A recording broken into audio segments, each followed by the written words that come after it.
Va ora in onda Che giorno è? Convenevoli formulaici, genetliaci, ricorrenze, commemorazioni, rilevamenti demoscopici e musica per voi. La verità è che sono cattivo, ma questo cambierà. Io cambierò. È l'ultima volta che faccio cose come questa. Metto la testa a posto, vado avanti, rigo dritto, scelgo la vita. Già adesso non vedo l'ora. Diventerò esattamente come voi.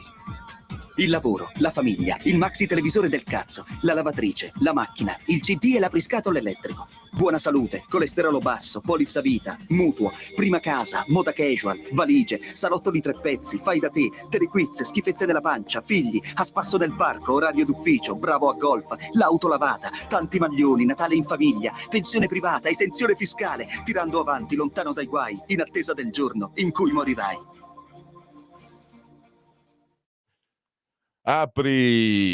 Apriamo tutto qua, spalanchiamo le linee, spalanchiamo anche i numeri di telefono della diretta se volete intervenire. Partiamo subito con lo 02, il prefisso di Milano, 02 da ieri anche il prefisso di Bergamo, 0292 94 7222. Per invece gli interventi via WhatsApp il numero è sempre uguale, 340 670 9659.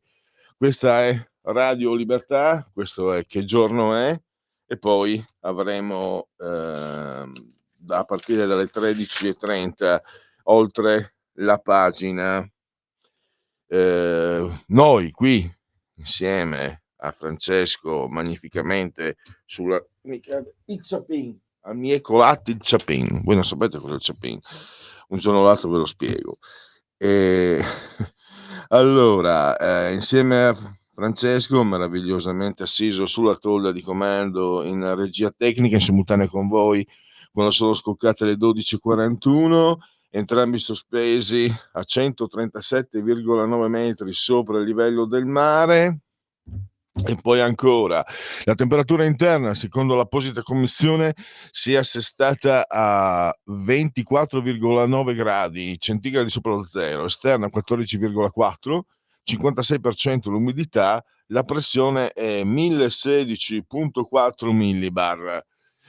Poi l'abbraccio forte forte forte forte alla signora Carmela, alla signora Clotilde, alla signora Adriana Angela che ci seguono ma ci seguiscono, ve lo garantisco, anche dal canale 252 del digitale televisivo terrestre, perché questa è una radiovisione, sì signori, quindi chi si abbona a Radio Libertà campa oltre 100 anni. Meditate gente, meditate. Poi gli altri supporti dai quali seguirci, abbiamo la Radio DAB ovviamente, abbiamo le applicazioni iOS e Android che vi permettono di seguirci ovunque voi siate sulla costa terrestre con i vostri telefonini, con i vostri cellulari, il sito radiolibertà.net, e poi abbiamo Alexa, accendi Radio Libertà, passaparola, ve ne saremo riconoscenti, e poi il profilo Facebook dove ogni notte che il cielo manda in terra potrete trovare la recensione, la sinossi delle interviste che poi sentirete nel corso del Che giorno è. E poi abbiamo anche Twitch, il social di ultima generazione, e poi ancora YouTube a giorni a targhe alterne. Mi sembra che di quel che c'è non manchi nulla. Andiamo a parlare allora, andiamo a entrare nel merito delle interviste. Intervisteremo Nathan Greppi, saggista, giornalista, e parliamo di wok, perché adesso perlomeno negli Stati Uniti sembra arrivato la fase di stanca, no? Come di stagnazione, sono addirittura di arretratezza, di arretramento arretratezza è sbagliato, scusate, di arretramento dell'aggressività della woke culture. In Europa, in Italia ancora no, anzi abbiamo visto la regione toscana spendere cifre inenarrabili per l'inclusione, per insegnare l'inclusione a scuola. Vabbè. Andiamo con Nathan Greppi alle origini però, andiamo a vedere quando cominciò tutto. In tempi non sospetti, perché sembrava la woke culture qualcosa di relativo sicuramente agli anni 2000, ma gli ultimi anni 2000, la seconda decade e la metà della seconda decade degli anni 2000, 2015, 2016. Invece tutto cominciò nel 1997 con una serie televisiva. Non so se Francesco l'ha mai vista. Buffy, l'ammazza vampiri. Perché Sarah Michelle Gellar, come cavolo si chiamava l'attrice, aveva un musetto molto grazioso. Io lo guardavo anch'io, anche se non sono un adolescente. Allora, questa serie che è durata per 8 stagioni, 7 stagioni, credo, 144, 7 stagioni e 144 puntate dal 1997 al 2003, 7 quindi le stagioni. Quindi è iniziata alla fine del secolo scorso e conteneva già dei simboli, aveva già delle tracce di woke culture. Per esempio, una delle protagoniste si scopre lesbica e si fidanza, gay, e si fidanza con un'altra amica. Poi c'è una battaglia contro i demoni, no? È una serie che parla di questa ragazza che viene prescelta per combattere i mostri, i vampiri e gli altri demoni, perché la parte diciamo anche più accattivante di questo telefilm era che è ambientata in una realtà quotidiana dove però ogni piè sospinto c'erano dei mostri che tu non potevi vedere, ma poi lei invece, la Buffy, li vedeva e li ammazzava.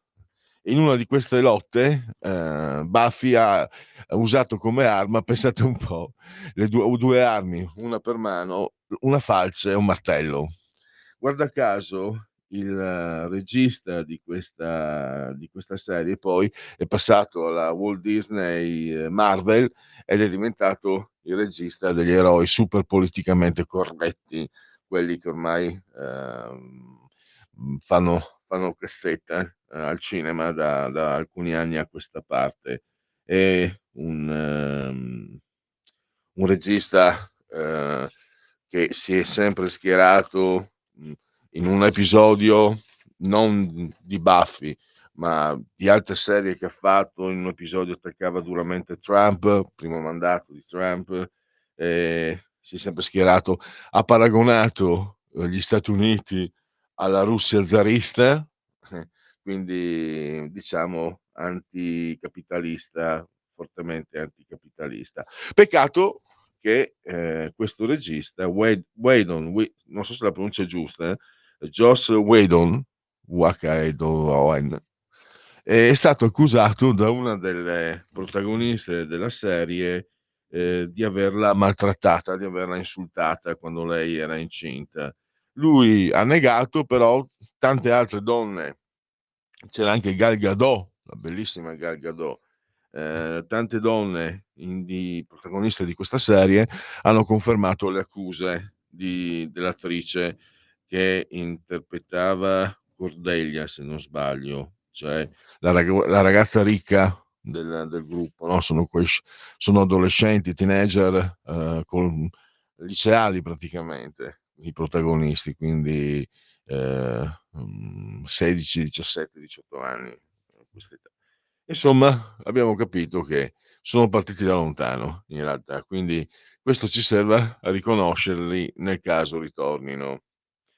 E invece nell'ultima mezz'ora della trasmissione di Oltre la pagina parleremo con Mirko Molteni, perché facciamo un po' un report, un resoconto di come stanno andando le cose sul fronte, speriamo, della pace tra Mosca e Ucraina, con gli uffici di Donald Trump. Allora, diciamo, vedremo un po' quali sono le richieste e quali sono anche le risorse, perché lo sapete anche voi,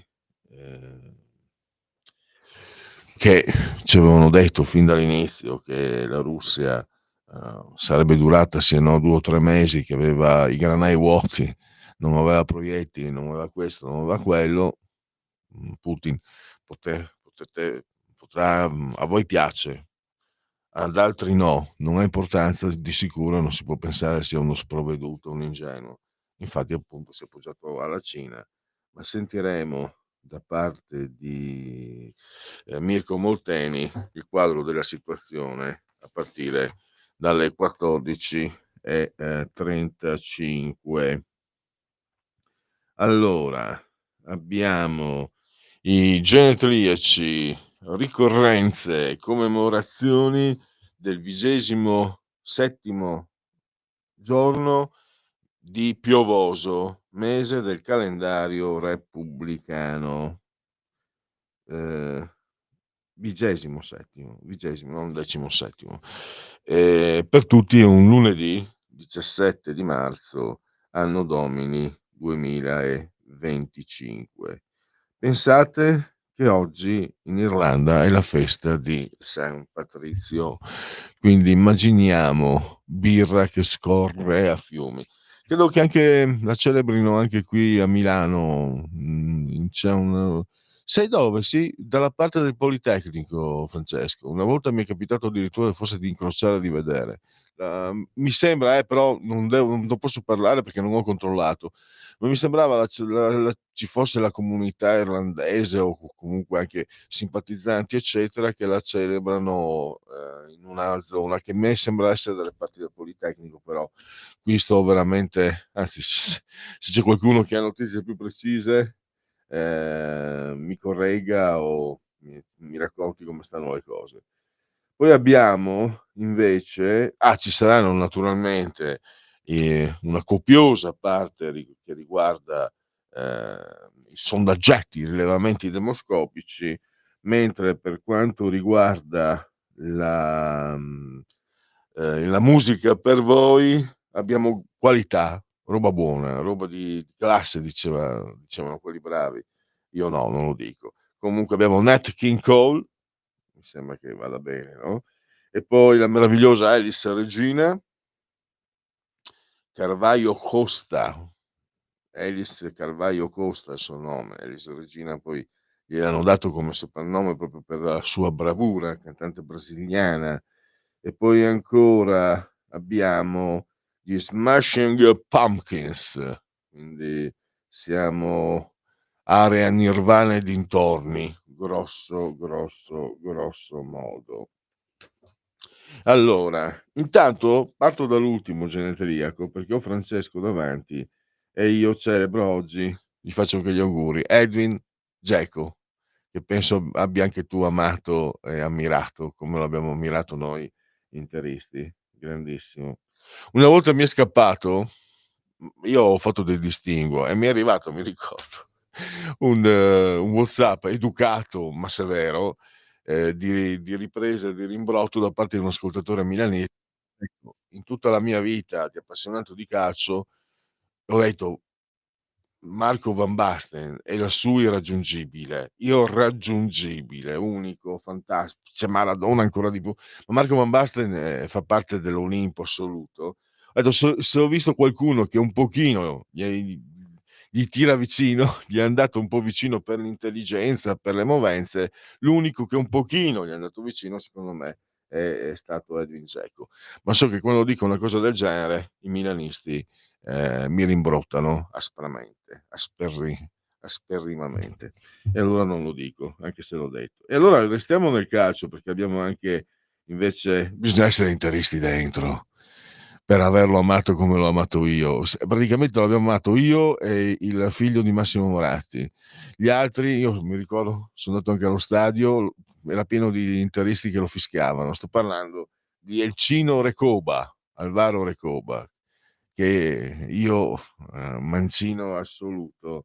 Quei giocatori lì io poi sono per gli sport individuali, poi alla fine box, su tutti, e poi tennis, e quindi la bravura individuale del Cino. Il tifoso vero detesta quelli come Alvaro perché sono inutili, spesso e volentieri sono inutili, ti fan giocare in 10. Però di sicuro un suo tocco vale il prezzo del biglietto. Poi abbiamo allora andiamo all'indietro, andiamo Billy Corgan degli Smashing Pumpkins, "Il mondo è un vampiro", ha detto. Poi abbiamo un attore, non famosissimo, abbastanza famoso, Rob Lowe. Io me lo ricordo in Class, un film di tanti anni fa. E poi abbiamo ancora un calciatore, ha militato nel Como, nella Fiorentina, nel Milan, morto prematuramente perché era affetto da SLA. Sto parlando di Stefano Borgonovo, che appena visto con il Como giocare dissi: "Questo mi ricorda Paolo Rossi". Non ha fatto la carriera di Paolo Rossi, però ha fatto molto bene.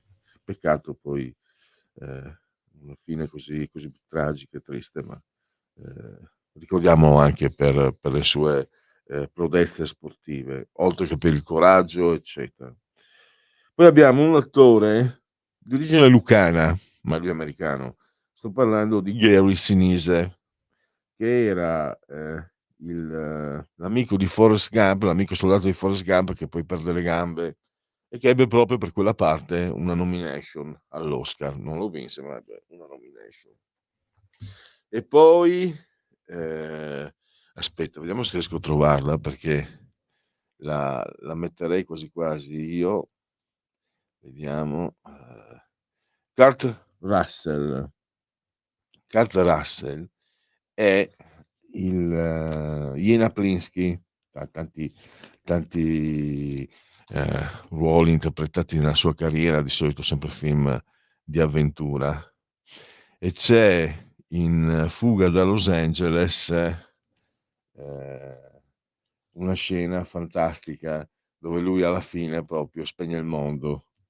Benvenuti nella razza umana. Vediamo se, riesco a trovarla perché è una scena cult, almeno la chiamano così, e, potrei allora intanto la apro e poi facciamo passare la pubblicità e poi la facciamo partire, da qua, Francesco, quando arrivano le 13, le ore 13.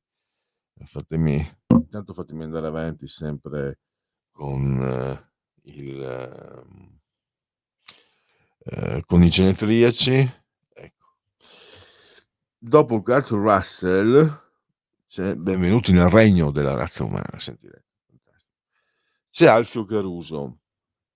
Alfio Caruso è stato inizialmente un brillante giornalista, di sport, credo abbia cominciato alla Gazzetta dello Sport, lui era siciliano, è siciliano, ma spero di non dover dire era, perché poi ha cominciato a fare, giornalista di cronaca e poi lo storico, e ha scritto un libro dove parla dell'incontro del papà di Sergio Mattarella con Sam Giancana, che era il capo della mafia, italo-americana nel secondo dopoguerra, ma gliene incolse perché è sparito, cioè è ancora vivo risulta, ma gli hanno fatto causa, insomma, ha avuto diversi problemi.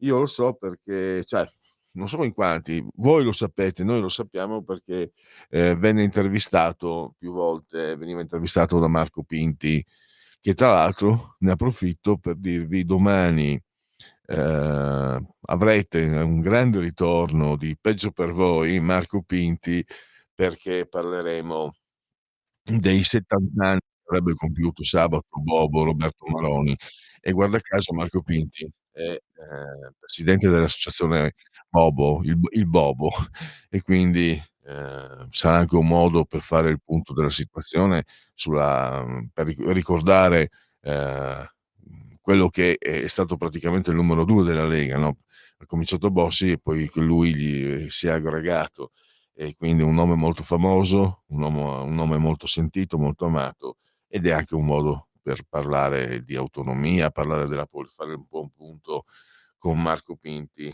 domani alle 14:35. E magari ne approfitto per chiedere a Marco se sa dove è finito, come è finito Alfio Caruso, perché ha dovuto fronteggiare diverse querele da parte della famiglia di Mattarella, perché lui no, lui dal Quirinale mica è democristiana, questi sanno, insomma, sanno che cos'è il potere. Sta di fatto che lo hanno braccato praticamente con queste querele, se la parola è concessa, ed è sparito dai radar, come vi ho appena detto. E poi 12:59. Allora, chiudiamo ancora con il calcio oggi, Francesco, perché oggi è il genetriaco del Giovanni Trapattoni. Pensa che in un'intervista, non dire gatto se non ce l'hai nel sacco, in un'intervista Trapattoni racconta che quando esordì con il Milan, lui è di Cusano Milanino, lui esordì con il Milan in Serie A, è andato a casa, quella volta giocava al pomeriggio, è andato a casa in bicicletta da San Siro a Cusano Milanino, saranno 15-16 chilometri, quella volta era normale, e lo aspettava il parroco con i suoi paesani per fargli festa. Pensate che adesso uno che esordisce in A col Milan va a casa con la Porsche, come minimo. Allora, pausa, faccio partire da qua. No, fai partire tu, perfetto. Tra pochi minuti 3 minuti, 4 ci risentiamo. Stai ascoltando Radio Libertà, la tua voce libera, senza filtri né censure, la tua radio.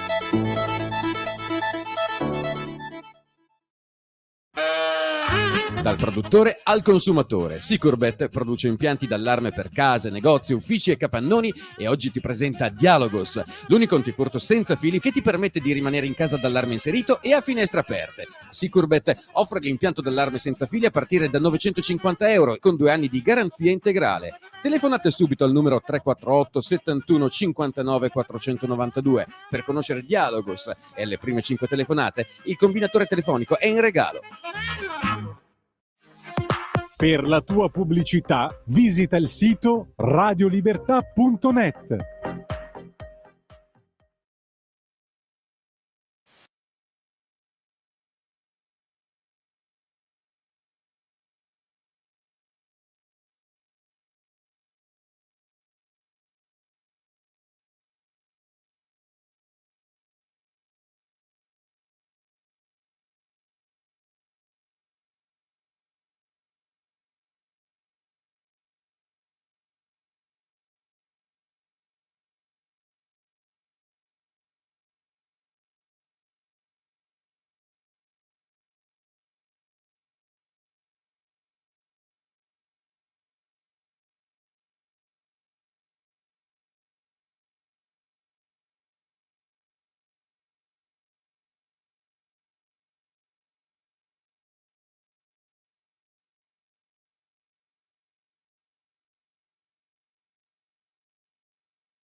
Ha spento il mondo. Ina Plinsky. Ina Plisken, forse, il l'originale del film. Carpenter, il grandissimo John Carpenter. Questo è una sorta di sequel di Fuga da New York, che è stato uno dei film che ha dato tanta celebrità a un regista non di primo piano, è considerato un regista di genere. E a tanti non piacque. Io lo preferisco addirittura invece al primo. Comunque, abbiamo sempre Iena Plinsken e Carpenter che sono una garanzia, anche se poi forse il film che ha dato più lustro è stato La cosa di Carpenter, un remake del film La cosa dell'altro mondo degli anni '50. Lui l'ha fatto nell'83 ed è ancora oggi un film assolutamente inquietante, con una regia essenziale, scarna e spaventosa. Andiamo avanti allora con invece sempre genetriaci ricorrenze e tutto il resto, insomma, mi ero fermato a Juan Trapattoni, Juan di 7 scudetti al record degli scudetti vinti in Serie A. Lui ha vinto anche 3 Coppe UEFA, credo gli abbia il record ce l'abbia Unai Emery adesso, ce l'aveva fino a qualche anno fa. Ha vinto anche una Champions e una Coppa delle Coppe, quindi davvero uno dei più grandi tecnici allenatori di calcio che siano mai esistiti. Auguri a lui. Poi abbiamo uno dei, forse il più grande ballerino di tutti i tempi, Rudolf Nureyev. Chi vola alto resta solo. Lui era di origine tatara, per non era russo, e lui era gay, no? E raccontano che avesse il complesso dell'etano molto grosso, perché era muscoloso come ballerino. E un fotografo racconta che lo fotografò, non voleva essere fotografato da dietro perché aveva proprio il complesso del sedere grosso, per detta volgarmente. Rudolf Nureyev è morto 32 anni fa. Se fosse vivo mi permetterei di dirgli: pensa io, Rodolfo, pensa io, se tu avevi il complesso del sedere grosso, pensa io cosa dovrei avere. Allora, abbiamo Gabriele Ferzetti, un attore di Pasquale Ferzetti, un attore molto conosciuto, amato, TV, cinema, teatro, radio, è scomparso nel 2015. Nat King Cole, quindi grande musica, e poi abbiamo veramente quando si parla anche di unità d'Italia, eccetera, bisogna anche ricordare che l'Italia ha nelle sue classi dirigenti figure ignobili come Fiorenzo Bava Beccaris. Quando ci furono i tumulti, le 5 giornate, i tumulti a Milano, 350 morti, fece sparare sulla folla, e ci sono, se non sbaglio, in giro ancora statue o piazze dedicate a questo figuro, questo persona non voglio neanche nominarlo. Sono gli stessi che durante la prima guerra mondiale, la stessa razza, lui favorì il fascismo anche, fu lui a consigliare al re di incaricare Benito Mussolini, lasciare che Benito Mussolini si incaricasse e diventasse primo ministro, che poi primo ministro italiano non esiste, presidente del Consiglio. Quindi una figura davvero devastante, e pensate che fino a qualche anno fa volevano anche farcelo ricordare come una figura di grande valore, lo facevano passare invece veramente qualcosa di negativo. Gli ufficiali nella prima guerra mondiale mandavano all'attacco dalla trincea, mandavano un numero di soldati che corrispondeva al numero dei proiettili delle mitragliatrici nemiche più 1. L'importante è che arrivasse, cioè morivano tutti, bastava che arrivasse uno e si impossessasse della mitragliatrice. Ed è per questo, perché queste son cose che i Cazzulo, con tutta la retorica, patriottarda, sinceramente, che a me sinceramente Samuel Johnson diceva: "Il patriottismo è il rifugio dei criminali, dei briganti". Ehm, mhmm, Cazzulo non ve lo racconta, ci furono molti, molti atti di diserzione. Molti spararono, altro che il Piave mormorò. E poi anche adesso mi hanno preso i 5 minuti, poi smetto subito. Siete stati là, venite da là, avete sentito come quando ero bambino io, avete sentito parlare i vecchi che avevano fatto la guerra e che hanno avuto la fortuna di uscirne vivi. Altro che Piave. Hanno dovuto subire, se no gli sparavano, li fucilavano, sono stati forzati e per il senso del dovere che ha sempre contraddistinto un popolo, come il nostro, meridionali come settentrionali, lì in quello non c'è molta differenza, facevano il loro dovere di soldati, ma non ne volevano proprio. Poi basta leggere Viaggio al termine della notte, basta leggere Céline per capire che solo un cretino può essere felice di andare in guerra. Solo un idiota. Perché vai a morire per cosa? Io posso morire per proteggere la mia famiglia, per proteggere me stesso, ma chi devo proteggere? Uno Stato, una nazione? Ma non lo so, io no, io no. Magari se l'Italia venisse, assalita forse, non lo so. Beh, dovrei agire, ma essere felice di andare in guerra per uno Stato, non lo so, io non sono d'accordo. E comunque la prima guerra mondiale ci racconta questi fatti che vi ho detto. Gli atti di diserzione erano numerosissimi. Qua vedo: "Buon lunedì a te da Antonio. Oggi è San Patrizio, il patrono dell'Irlanda. Gli U2 sono irlandesi. Lo potete dire in diretta e trasmettere la canzone One?"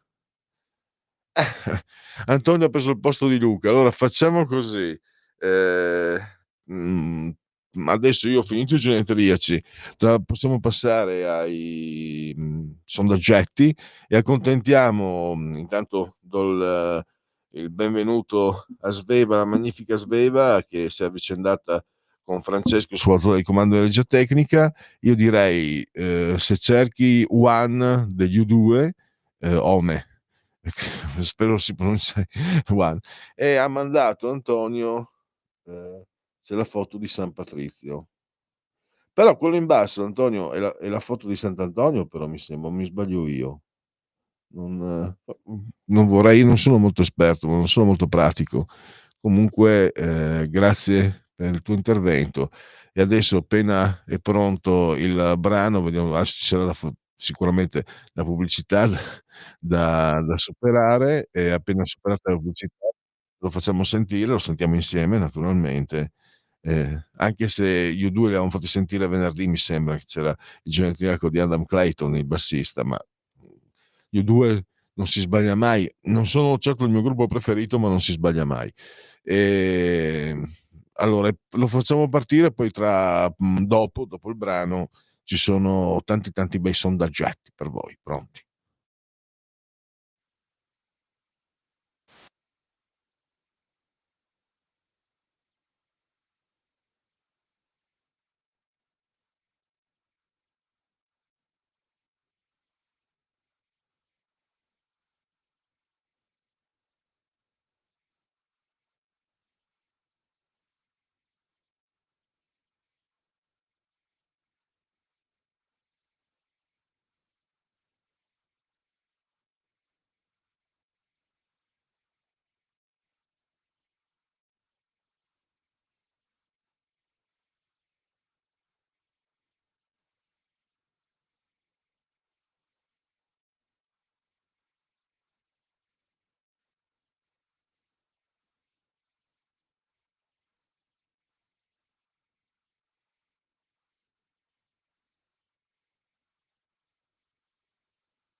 Eccoci di nuovo in diretta, sempre Radio Libertà, sempre che giorno è, e siamo con i rilevamenti demoscopici, i sondaggiati.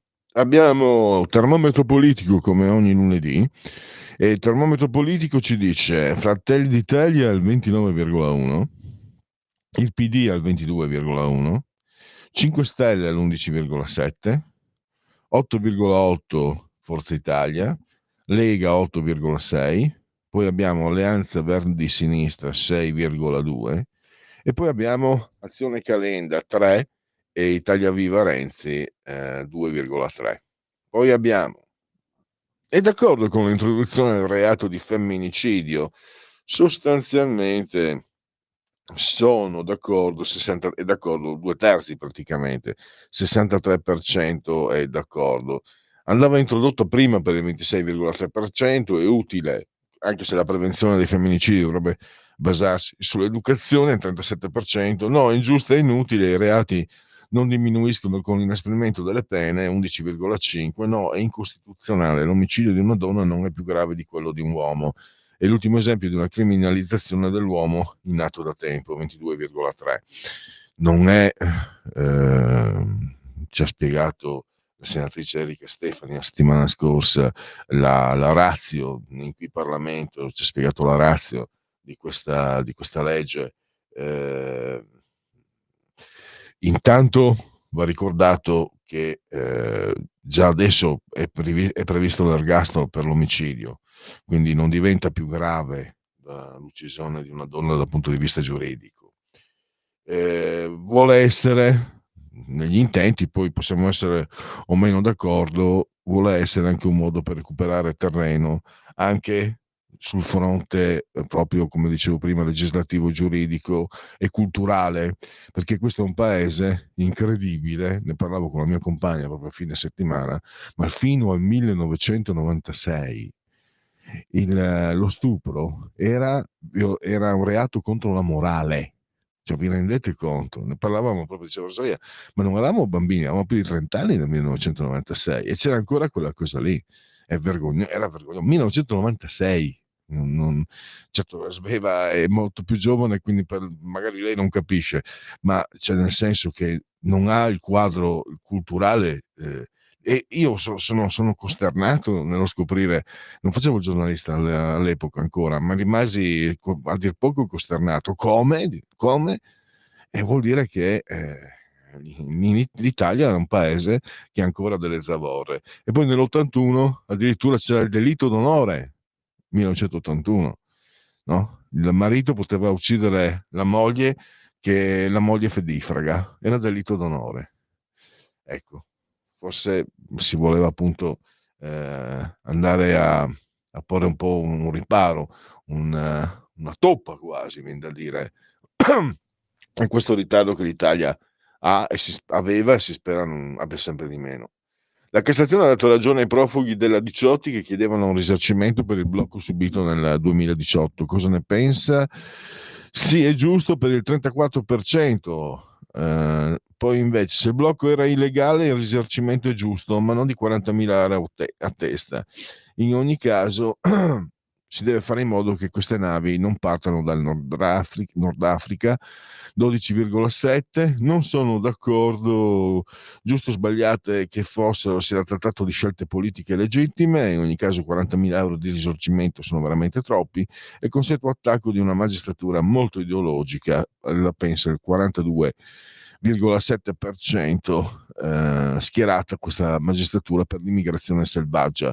La giustizia andrebbe riformata in Italia, quindi abbiamo un 50,6 di persone che diciamo possiamo dire la pensano come noi, e 40 cioè pensano che questa sentenza sia assurda, sia fuori di testa, per dirlo in linguaggio terra a terra. Il 46 invece pensa sia giusto anche questo, e poi c'è il 2,3 che non risponde. Cosa pensa dell'esclusione del candidato Georgescu dalle prossime elezioni rumene? È giusta e doverosa, 24,8%. è comprensibile, ci sono prove piuttosto solide contro di lui, 16,3, come il possesso di armi, ma l'esclusione dalle elezioni dovrebbe rimanere un'opzione eccezionale. È sbagliata, anche se io sono contro le sue idee, quelli come Georgescu vanno battuti nelle urne, non esclusi a priori del voto. È un atto criminale, il sistema di potere europeo prova a eliminare una voce fuori dal coro, lo pensa il 25,8, quindi possiamo dire grosso modo più di metà sono contro questa decisione. 52%, mentre favorevoli 47,1%, e c'è un'indecisione del 6,9%. In Siria sono in atto scontri tra il nuovo regime e gli oppositori. Si parla anche di massacri di cristiani. Cosa ne pensa? Sono al potere i fondamentalisti islamici, sarebbe dovuto rimanere Assad, 25,8%. Il nuovo regime è più spettato di quello vecchio per il 28,4%. Sono in realtà scontri con elementi del vecchio regime di Assad che era più feroce di quello attuale, 22%. Quindi abbiamo tre opinioni diverse. Il 16,3% non ha risposto, e la vera colpa di quello che accade è dei più di 50 anni di regime degli Assad che ha diviso il paese, non di chi ha liberato la Siria da pochi mesi. Devo dire che purtroppo io non, quasi a mia insaputa ho avuto modo di vedere alcuni filmati di quello che sta succedendo in Siria in questo momento. Cioè è orribile. Poi ci sono uccisioni, ci sono esecuzioni per strada. Allora io non sto a chiedermi, anche perché non ne capirei, non ne so abbastanza, chi ha ragione e chi ha torto. Sto a capire che arrivo a capire che non è possibile vedere queste esecuzioni, questi massacri. Per lo più si tratta di civili, non di soldati. Quello che ho visto io poi. Fiducia al Presidente del Consiglio Giorgia Meloni, 27,8, molto, abbastanza, 14,6, quindi abbiamo un 42,4 che sostiene Meloni contro il 57,2 che non le vuol bene. Lo 0,4 non risponde. Poi abbiamo la produzione industriale. A gennaio 2025 si stima che l'indice destagionalizzato della produzione industriale aumenti del 3,2% rispetto a dicembre. Nella media del trimestre novembre-gennaio il livello della produzione rimane invariato rispetto ai 3 mesi precedenti. Allora togliamo la condivisione, quindi perfetto, perché adesso andiamo a vedere.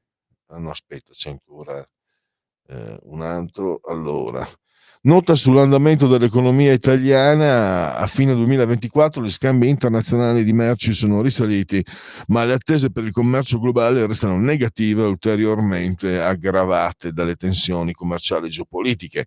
Nel 2024 il PIL dell'Italia è cresciuto in volume dello 0,7, mostrando una progressiva decelerazione nel corso dell'anno.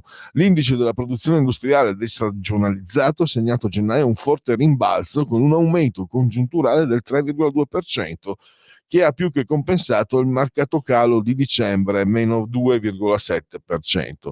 Adesso togliamo la condivisione perché poi andiamo ai sondaggi in PDF, quindi devo uscire e riaprire.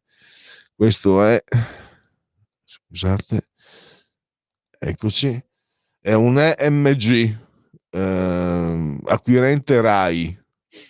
Abbiamo la NATO ha ancora un senso, sì per il 49%, no per il 31%, non sa il 20% degli intervistati. Se nascerà una coalizione internazionale di volenterosi per una missione militare in Ucraina a garanzia degli accordi di pace, secondo lei l'Italia dovrà farne parte? No 45%, sì 39%, non sa, non risponde il 16%. E qua possiamo togliere la condivisione. Poi abbiamo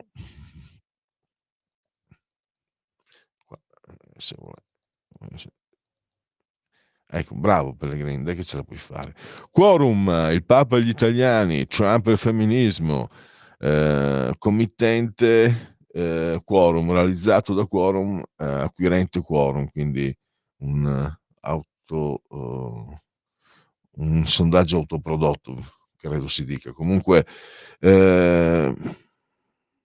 in questo periodo, anche a causa dei problemi di salute di Papa Francesco, si parla molto delle figure degli ultimi papi. Lei quale papa ha apprezzato di più negli ultimi anni? Giovanni Paolo II 38, Wojtyla, Bergoglio 31, Benedetto XVI 7. Poi c'è la centrodestra, centrosinistra. Questo, il Papa Wojtyla è stato amato di più dagli elettori di centrodestra, meno 60, 21 gli elettori di centrosinistra. Bergoglio è stato amato di più invece, al contrario, 52 centrosinistra, 24 centrodestra, e Ratzinger 10 centrodestra, 2 centrosinistra. No, nessuno di questi, 24. Dopo l'elezione di Donald Trump a presidente degli USA, le istanze femministe subiranno una battuta d'arresto 51 per il 51%, guadagneranno ancora più forza per il 15%. Togliamo la condivisione perché adesso possiamo andare all'ultimo sondaggiato. Sono le 13:29, forse ce la facciamo. Ecco qua. Monitor Italia, realizzato da Tecne, committente agenzia e acquirente agenzia Dire. Abbiamo Fratelli d'Italia 29,9, PD 22,2, Forza Italia 11,5, 5 Stelle 11,4, la Lega 8, Verdi e Sinistra 6,2, Calenda 2,8, Renzi 2,2. Vediamo i leaders. Le valutazioni 46,2 Meloni, Tajani 39,3, Schlein 30,5, Conte 30,1, Salvini 26,3, Emma Bonino 20,6, Calenda 18,9, Bonelli 16,1, Fratoianni 16, Renzi 13,8. E poi fiducia, il borsino del governo, ha fiducia nel governo il 41,9, non ha fiducia il 50,3, non sa il 7,8. Allora possiamo chiudere, togliere la condivisione e andare alla conclusione di che giorno è. Riprendiamo tra poco con oltre la pagina e il primo ospite. Avete ascoltato Che giorno è? Scegliete la vita. Scegliete un lavoro. Scegliete una carriera. Scegliete la famiglia. Scegliete un maxi televisore del cazzo. Scegliete lavatrici, macchine, lettori CD e apriscatole elettrici.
Va ora in onda Oltre la pagina.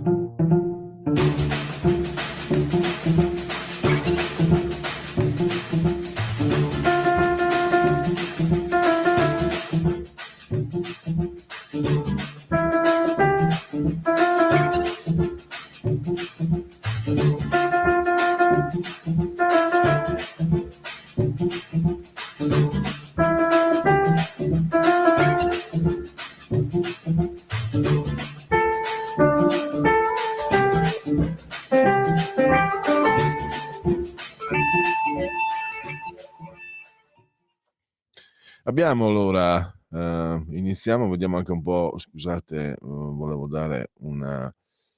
valanga travolge 3 sci alpinisti in Trentino, uno è morto, quindi brutte notizie. Accordo sulla maggioranza, arrivano le nomine dei TG Rai, un giovane ai domiciliari per lo studente morto a Perugia.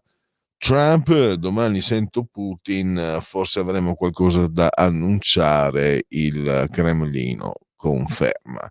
Questo è, è l'apertura dell'ANSA. E adesso mi sembra invece sia già in collegamento, quindi il primo ospite della giornata, Nathan Greppi.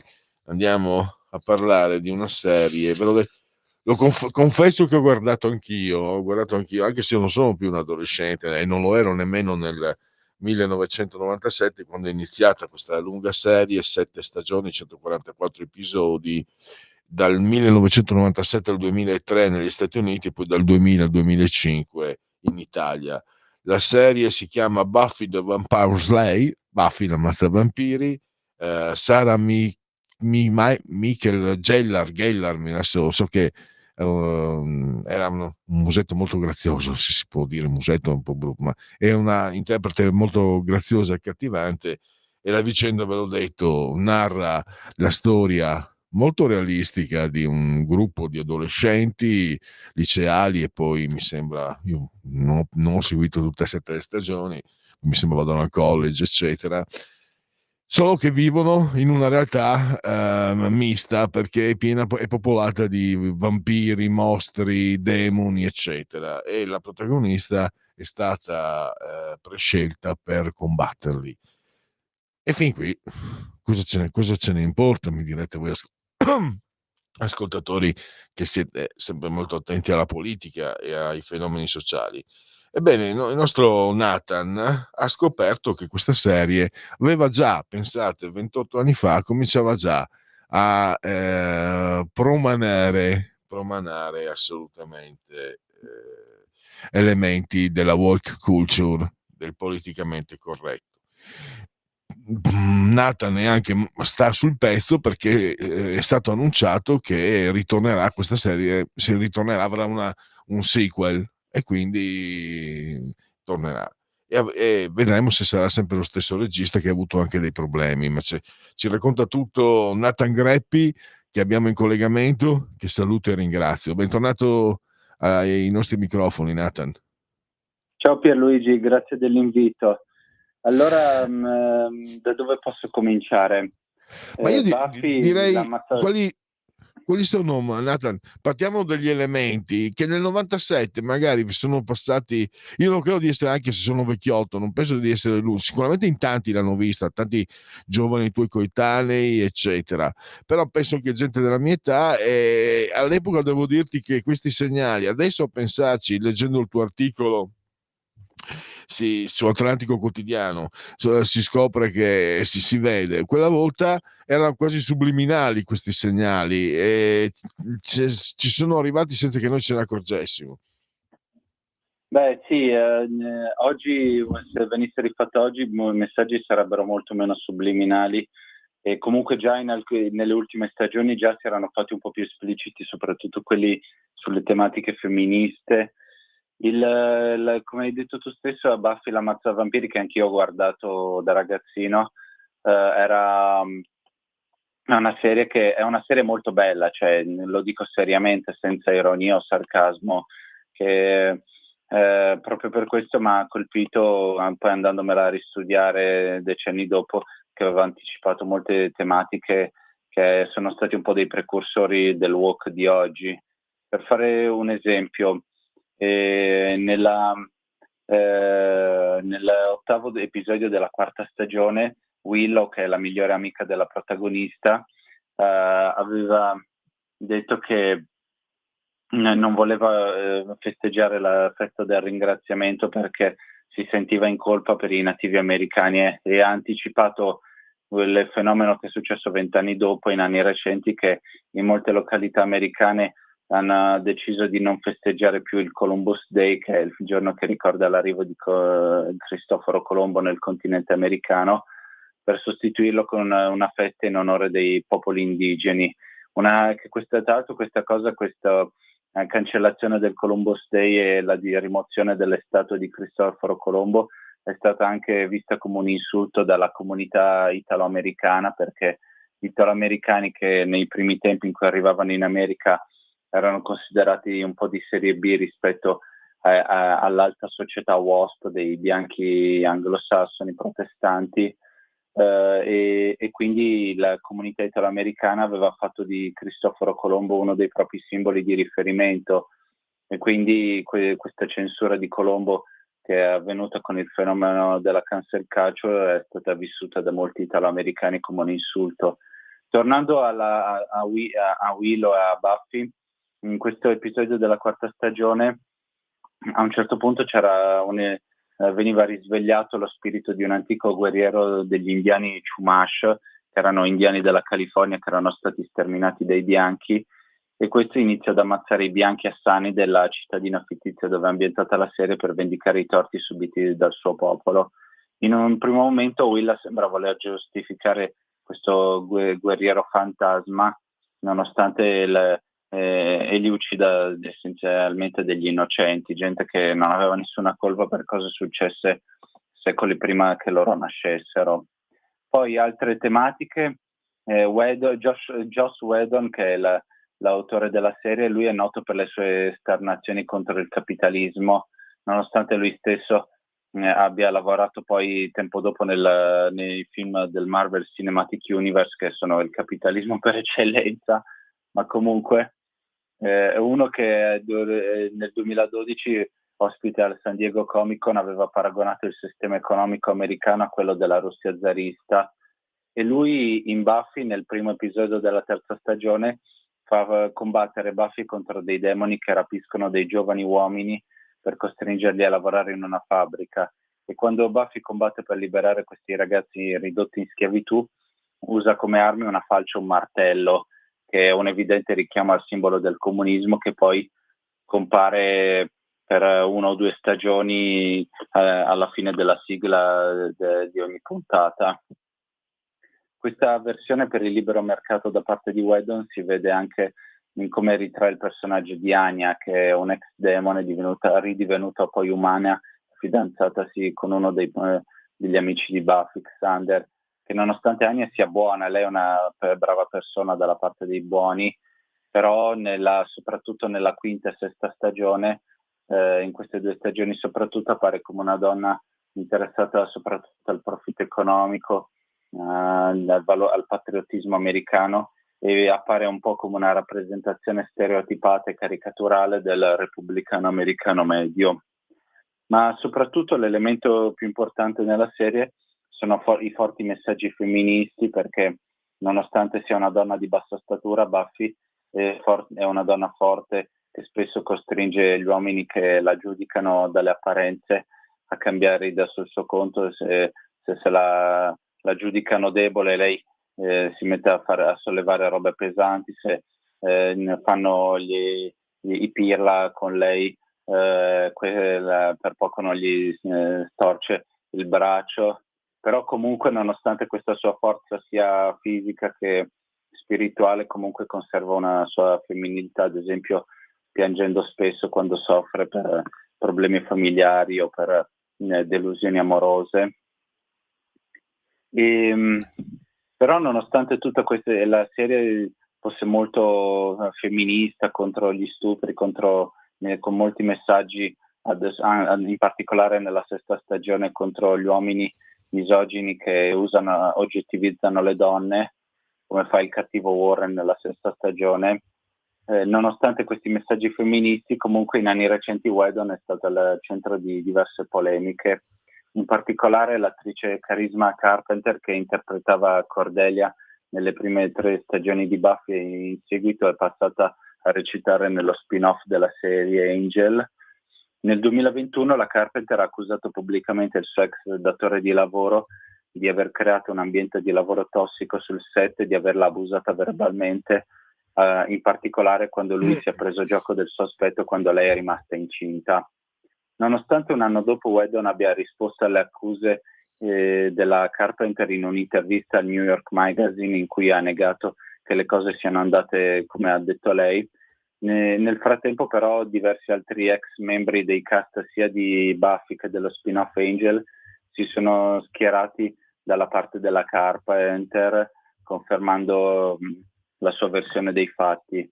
In seguito anche altre attrici che hanno avuto a che fare con Whedon sul set per altre serie, altri film, come Gal Gadot, gli hanno rivolto accuse analoghe.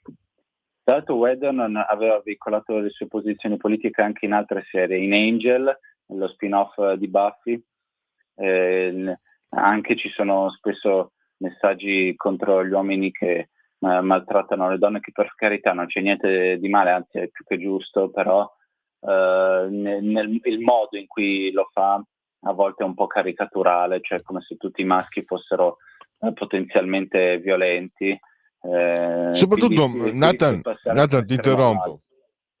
Permettimi di interromperti. Certo. Come dici tu, intanto il fatto che il messaggio sia surrettizio, nascosto, già va contro la trasparenza. In secondo luogo, non è la prima volta che si sente di questi personaggi che poi gli si scopre con la mano nella marmellata. Questo signore che ha fatto tanti, a parte nel momento in cui vai a produrre i blockbuster come quei film dei supereroi, sono buoni tutti a essere anticapitalisti con i miliardi. Ma volevo dire, questi personaggi poi viene a sapere che hanno un comportamento in privato che è esattamente come quello che loro stigmatizzano, ma pretendono di non essere giudicati. Perché poi possiamo stare a discutere, secondo me, in realtà, su molti dei contenuti della woke culture. Chiaramente noi non siamo d'accordo, però un confronto ci può stare come, ma questo modo di imporlo in modo truffaldino, mimetizzato, nascosto, e poi anche il fatto di questa pretesa che hanno questi portatori di questo pensiero politicamente corretto, loro sono assolutamente intoccabili, loro non possono essere messi in discussione, loro sono quelli che hanno sempre ragione a tutti i costi. È un po' quello che vediamo, insomma, poi anche in Italia, il comportamento anche di un certo tipo di sinistra, il fatto proprio di sentirsi assolutamente al di sopra e al di fuori di ogni critica. Sì, guarda, il fenomeno dei cosiddetti comunisti col Rolex o, come direbbe mio padre, comunisti con la Porsche, è abbastanza diffuso. Poi a Hollywood non parliamo. Lui sì, era uno che Whedon era uno che predicava bene, razzolava male, come del resto Harvey Weinstein, che era uno che faceva tanto quello per le cause progressiste, dalla parte delle donne, contro la Chiesa, a volte anche per i palestinesi, però poi abbiamo visto poi con tutti gli scandali che sono spuntati fuori su di lui. Infatti, secondo me il movimento MeToo ha avuto un lato negativo e uno positivo. Il lato negativo è che ha scatenato un clima da caccia alle streghe, da maccartismo, per cui gli uomini erano giudicati colpevoli prima ancora che venisse emesso un verdetto. Questo è il lato negativo. Il lato positivo è che comunque ha contribuito a smascherare l'ipocrisia di tutto un mondo che per anni, per decenni si è messo a fare la morale, ergersi a difensore di valori morali, quando in realtà dietro le quinte di morale avevano ben poco. Il fatto è che secondo me per troppo tempo abbiamo accettato e si è permesso che gli intellettuali, gli artisti si dipingessero come la coscienza morale di una nazione, quando sei tu basta grattare la superficie e ti accorgi che non sono la coscienza morale di niente e di nessuno. Tra l'altro, in questo modo sembra lo specchio di, non so se ti è mai capitato di vedere il materiale propagandistico fascista e venivano adoperati tecniche di condizionamento subliminale già quella volta. Per esempio, mi ricordo che avevo proprio, non ce l'ho più, non so dove sia finito, un libro che ti faceva vedere per esempio la simbologia fallica anche nelle narrazioni infantili, con i disegni per bambini, inseriva il fascismo, perché insomma la virilità, quindi poi noi possiamo sicuramente, personalmente è peggio il fascismo, per carità, non voglio comparare, ma il sistema di convincimento disonesto, truffaldino, falso è uguale. Che se questi qua di estrema sinistra e il fascismo di estrema destra tendono sempre a ingannare e a sentirsi, come sempre, sia i fascisti che gli antifascisti, ormai direbbe Ennio Flaiano, fascisti e antifascisti si sentono al di sopra di ogni possibile giudizio. Non so cosa ne pensi. Sì, hai perfettamente ragione. Sono entrambi molto falsi, molto ipocriti, con la differenza che è la sinistra che controlla il grosso delle grandi produzioni cinematografiche, televisive, del grosso del mondo della cultura e dello spettacolo. Cioè, in America il cinema, nonostante Trump e tutto, comunque rimane fortemente ancora schierato a sinistra. Le uniche eccezioni sono rappresentate da alcune piccole case di produzione cristiane che hanno fatto film come quello recente che ha fatto molto discutere, Sound of Freedom, oppure il Daily Wire, che è un sito conservatore che nasce come testata giornalistica, ma poi il suo direttore Ben Shapiro ha deciso di convertirlo anche in una casa di produzione di film e serie TV che vengono trasmessi sulla loro piattaforma streaming. Infatti loro hanno prodotto 2 documentari interessanti, uno intitolato What is a Woman, che questo giornalista Matt Walsh affronta tutto il tema delle teorie gender e degli LGBT in America in una maniera molto satirica.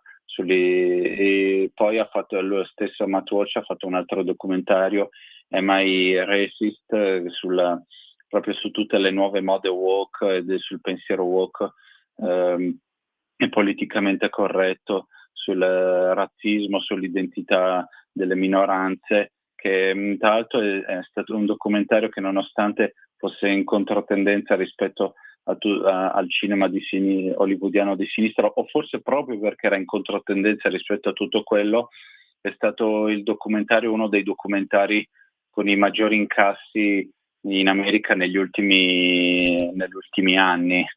E quindi sì, c'è comunque una pervasività di una certa area che però a volte può suscitare delle reazioni. Poi in questi giorni, proprio 3 giorni fa, è uscito in America un altro documentario, October 8, che documenta tutto l'odio verso Israele e le manifestazioni violente che si sono scatenate in America dopo il 7 ottobre e che per ora è uscito in America, non so se quando uscirà anche in Italia, che però ospita un sacco di gente importante che raccontano, cioè, di come questi studenti di estrema sinistra che oggi con Trump si dipingono come vittime, ma quando c'era Biden questi facevano il bello e cattivo tempo e aggredivano e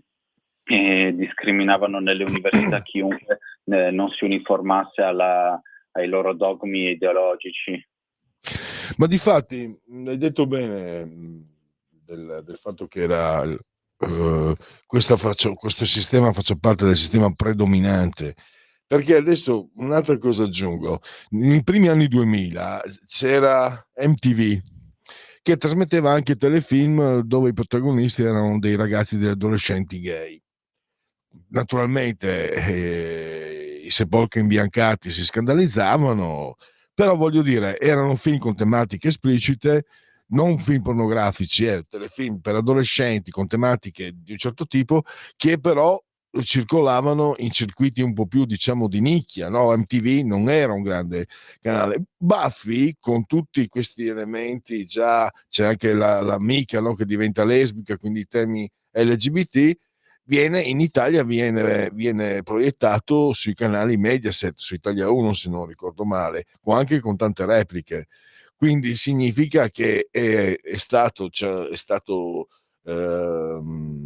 attinto, questa serie è stata attinta da una casa produttrice molto importante che poi vende i telefilm alle televisioni generaliste, e quindi per far circolare anche molti soldi, e non quindi di nicchia, e quindi vuol dire che insomma i padroni sono loro, ecco. Ho fatto tutto un giro di parole. Fanno finta di essere dalla parte dei poveri, ma loro sono i padroni. Io lo dico proprio in linguaggio spiccio spiccio. Sì, perché c'è anche questa cosa qui che molti, Aldo Cazzullo, altri giornalisti spesso hanno cercato di negare il fatto che ci sia una predominanza della sinistra nel mondo della cultura, dicendo guardate Berlusconi che possedeva così tante reti. Però c'è una cosa che loro dimenticano: Berlusconi che possedeva sia Mediaset che la Mondadori, il Teatro Manzoni e altro. Lui nelle sue non ha mai fatto una battaglia per portare una cultura di destra o comunque non di sinistra, perché lui è paradossale dirlo, considerando per quanti anni è stato premier e poi comunque in politica, ma nonostante tutti gli anni in cui è stato in politica, secondo me lui è sempre rimasto prima di tutto un imprenditore e solo dopo un politico, e quindi ha sempre guardato prima di tutto alle serie, ai film, ai prodotti ai libri che gli facevano guadagnare, pensando solo dopo alla politica, e quindi ha veicolato anche contenuti di sinistra. Assolutamente, come possono confermarti dipendenti di Mediaset e di Mondadori. Possono confermarti, pubblicamente non lo dicono perché hanno paura, ma posso confermarti che ti dicono che la redazione di Mediaset e quella della Mondadori, il giornale no, ma la redazione della Mondadori è pieno di comunisti, per dirlo esplicitamente. Adesso come nel film di Fantozzi, si spegne la luce e comincia a tremare tutto. Comunista, no, medio progressista.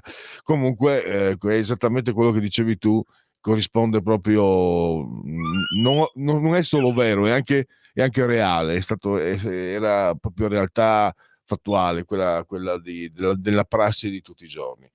Nathan, io direi che possiamo concludere allora. Io ti ringrazio, ti saluto e a risentirci a presto. Grazie mille a te Pierluigi, a presto. Va bene, poi vi sapremo dire se Buffy ritorna nelle programmazioni. Allora, è arrivato un messaggio 13:17, quindi all'interno delle trasmissioni di mia competenza. Allora lo ascoltiamo. Posso farlo partire? Bravo conduttore, bravissimo. Dillo più spesso come è andata veramente l'unità d'Italia e poi anche la prima guerra mondiale, altro che il Piave Mormoro, l'incarico di Mussolini come primo ministro, purtroppo. Grazie. Grazie, cominciamo bene la settimana. Un complimento. Comunque sì, grazie all'ascoltatrice, e questo comunque sono sia la storia, quella vera, e poi anche, ripeto, io venendo da là, dal Piave, dal tagliamento, e avendo una certa età, ho sentito quelli che avevano partecipato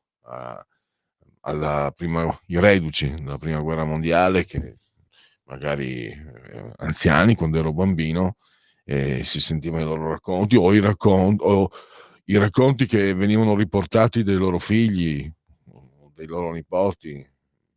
Me puor nonu, il mio povero nonno, mi raccontava che appunto il nonno che aveva partecipato alla prima guerra mondiale, che raccontava ai figli, che raccontavano ai nipoti. Allora, vediamo se ci sono aggiornamenti. Prima ANSA, vediamo Corriere. Svolta nel caso Prospero, un 18enne arrestato per aiuto al suicidio, un altro indagato per cessione di oppiaceo. Omicidio della vigile Stefani, l'accusa: c'era un contratto di sottomissione sessuale, Gualandi era il padrone. Garlasco, le contraddizioni nel racconto di Sempio, la libreria chiusa, lo scontrino nel cassetto per un anno, la risposta cannata. Rai, primo accordo sulle nomine, Zurzolo al posto di Petreca, ma la Lega perde una testata e chiede compensazioni. Tasse perché non calano mai? Dove paghiamo di più? I sindaci alzano IRPEF, Tari e IMU. Casa meglio comprarla con soldi liquidi se li hai, o fare il mutuo, la strategia con i BTP. Trump e la trattativa sull'Ucraina, domani con Putin parleremo di territori e centrali elettriche. Il giallo dell'eredità di Pinuccia, morto in povertà, 2 testamenti da 5 milioni, 4 aspiranti eredi. Quadri triplicati, oro ovunque, anche sul telecomando, così Trump trasforma lo studio Vale nella sua Mar-a-Lago. Trump e la trattativa sull'Ucraina, domani con Putin parliamo del territorio centrale elettrico. Scusa, questo già letto. È truffata Federica Burger, moglie di Enrico Vanzina, finto maresciallo, si fa consegnare i gioielli. Sono le 14, adesso ci fermiamo per qualche minuto, poi riprendiamo per con Qui Parlamento e anche per Segui la Lega. Coming Soon Radio, quotidiano di informazione cinematografica.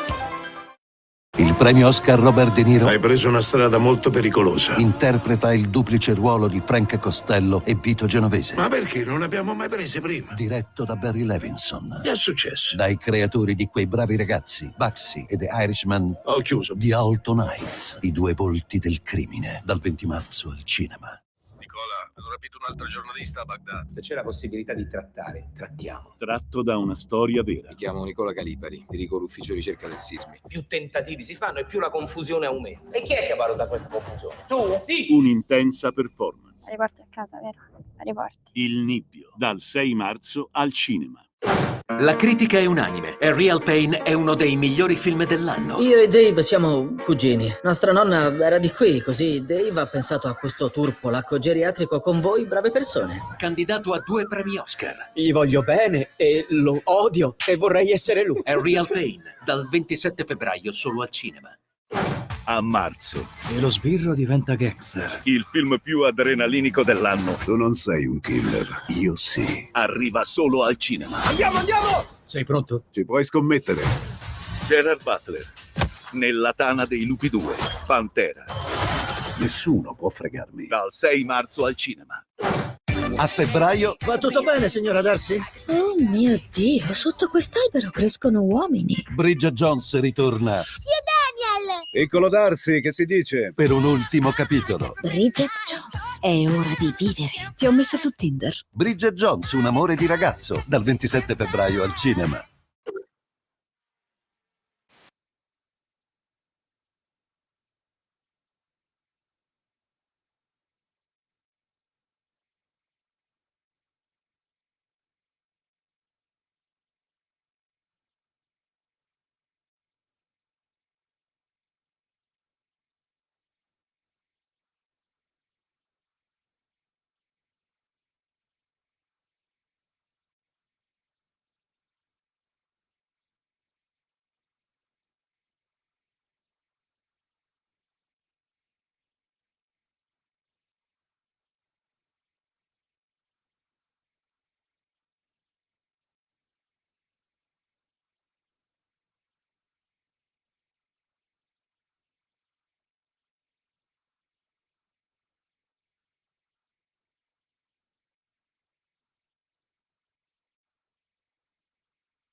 Eccoci sempre in diretta, sempre Radio Libertà, sempre oltre la, pagina.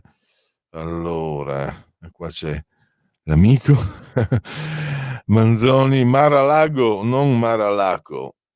Mi sembra di aver detto Mar-a-Lago, comunque va bene, accettiamo la correzione. Villa storica della Florida di proprietà e residenza di Donald Trump. Sì, per quello ci avevo anch'io. Se ho detto Mar-a-Lago mi sono sbagliato, volevo dire Mar-a-Lago. E, e va bene, quindi un'opportunità di sbagliare in meno, quindi un'opportunità per far meglio in più. Grazie all'ascoltatore al quale replico anche con lui, con Cioran, anzi Soran, lui voleva farsi chiamare così. La solitudine fa di te un Cristoforo Colombo in navigazione verso il continente del proprio cuore. Quanti alberi maestri si drizzano nel sangue quando soltanto i mari ti legano al mondo? A ogni istante mi imbarcherei verso i tramonti del tempo. Bene, bene, bene, bene.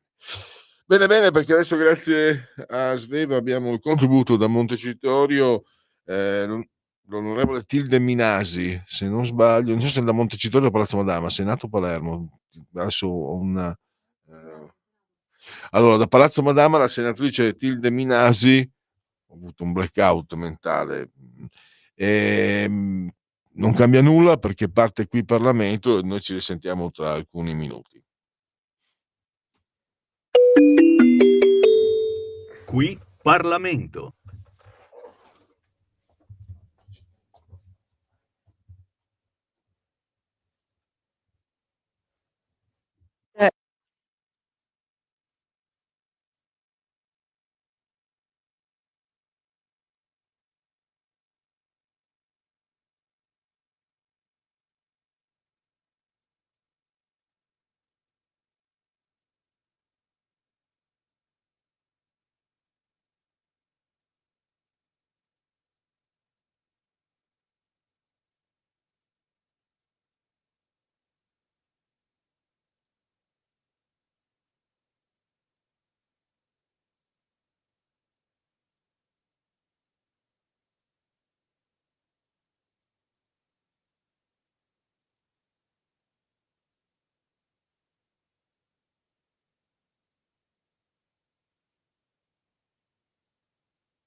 Qui Parlamento. Ed eccoci di nuovo in diretta, quindi lasciamo la senatrice Minesi che ha concluso e andiamo a vedere allora Marco, libero di sbagliare.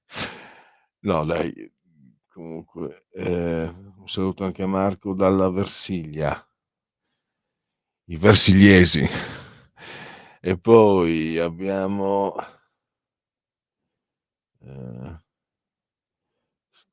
questo non so cosa sia, da qui non riesco ad aprire, mi sembra Madonna, la foto di Madonna, però Antonio Max, vediamo. In questo momento sì.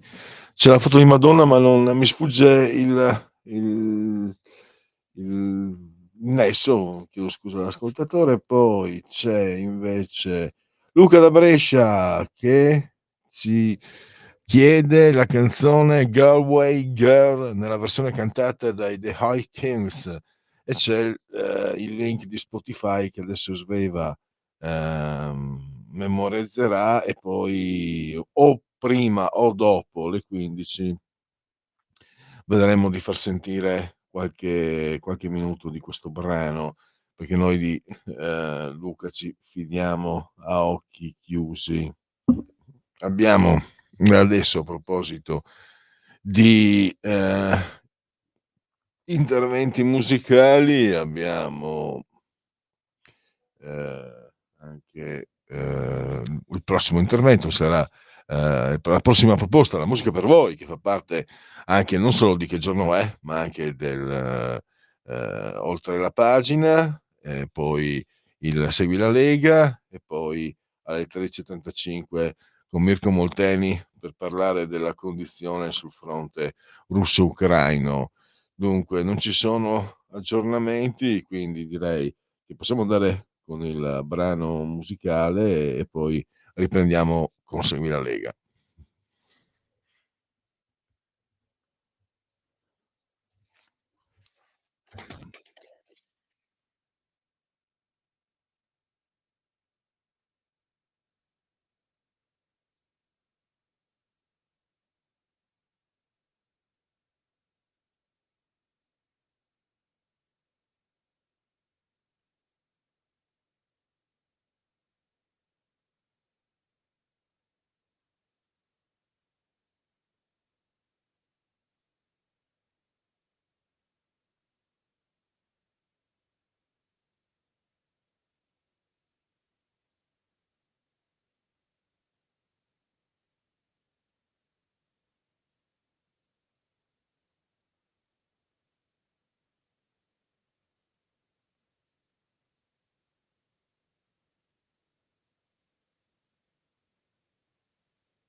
Eccoci di nuovo in diretta, sempre Radio Libertà in simultanea, quando sono scoppiate le 14:23. Andiamo a sentire adesso, facciamo partire e andiamo anche a mostrare la rubrica che fa parte integrante di queste trasmissioni, vale a dire Segui la Lega. Segui la Lega è una trasmissione realizzata in convenzione con La Lega per Salvini Premier. Segui la Lega prima che la Lega seguisca te alla Pellegrina o segua te alla Marciana. Domani Marco Pinti, ve l'ho anticipato, gran ritorno a questi microfoni per parlare di Roberto Maroni, che sabato scorso, sabato 15, avrebbe compiuto 70 anni, e quindi facciamo un po' anche un ricordo di un nome storico della Lega e anche, perché no, parlare un po' il polso della situazione sul fronte autonomia, che non se ne parla mai abbastanza. Andiamo allora sul sito legaonline.it, scritto legaonline.it, dentro il quale potete combinarne di ogni. Intanto consultare il calendario delle feste della Lega, siamo lunedì, ma dai, cominciamo bene. Poi naturalmente il sostegno, la Lega che vi ricorda la pace fiscale, la rottamazione delle cartelle, c'è stata anche la garzebata l'altra settimana, ma potete anche firmare per sostenere le forze dell'ordine, difendiamo chi difende gli italiani. Queste firme potete appunto anche porre dentro questo sito, tramite questo sito, servono anche a dare un maggior peso alle proposte leghiste nel DDL sicurezza. E poi iscrivervi, è molto facile, molto semplice iscriversi alla Lega Salvini Premier. Si versano 10 euro, lo si può fare anche tramite PayPal, PayPal, senza nemmeno che vi sia la necessità che siate iscritti a PayPal. Poi il codice fiscale, gli altri dati richiesti, e vi verrà recapitata la magione per via postale. Ma se di mezzo ci sono le poste italiane, io raccomando, profondi, calorosi, sinuosi, insinuanti, devastanti gesti apotropaici alle femminucce, ai maschietti, a tutti i sessi previsti e anche a quelli non previsti, perché io sono molto inclusivo. La tessera Lega Salvini Premier. Poi abbiamo il redazionale, il 2 per 1000, un momento magico, un momento di autodeterminazione civica per noi cittadini, perché sono soldi questi che ha lo Stato, se li tiene lui, ma noi abbiamo questa chance, ripeto, i principi liberali che mi caratterizzano rendono questo stato delle cose francamente poco gradevole, perché io dovrei essere libero di non dare quei soldi e darli a chi voglio io. Invece vuole mettersi di mezzo lo Stato, che è quello che detiene questi soldi, quindi a noi non costa nulla, per fortuna almeno quello, diciamo, è un gesto libero, che è gratis, gratuito, che non ci costa nulla, è molto semplice, molto facile, cioè si scrive il D43 nella vostra dichiarazione dei redditi. Nel 2 per 1000 voi dovete scrivere D43, D di Domodossola, 4 come i Cavalieri dell'Apocalisse, dai, 4 come i Cavalieri dell'Apocalisse, e infine 3, che è sempre comunque il numero perfetto. D43, il 2 per 1000, questo lo sapete, è un redazionale della Lega, quindi noi con il cuore ridente e solare vi diamo questa indicazione per sostenere il movimento di Matteo Salvini. Nella tua dichiarazione dei redditi scrivi D43, non ti costa nulla. E poi andiamo a vedere le uscite radio-televisive, le apparizioni radio-televisive di loro, gli eroi della della Lega e i suoi politici. Oggi pomeriggio il presidente della sesta commissione finanze al Senato, Massimo Garavaglia, la rubrica si intitola Economia, l'emittente Sky TG24. L'ora è le 17:15, quindi lo potrete vedere e auscultare. Sempre domani, no scusate, ho sbagliato, questo oggi pomeriggio alle 17:15. Domani invece, passiamo un'ora antelucana, ora presta per chi vi parla, nel cuore della notte, alle 9:30 del mattino potrete vedere, ascoltare sempre Sky TG24, la rubrica si chiama Start, e potrete vedere, ascoltare Massimiliano Romeo, ovvero sia segretario della Lega Lombarda e presidente del gruppo leghista a Palazzo Madama, e anche per molti anni voce storica della gloriosa Lega Nord. Bene, direi che non ci sono per il momento altri appuntamenti da ricordarvi. Togliamo la condivisione e andiamo a vedere se ci sono. Allora,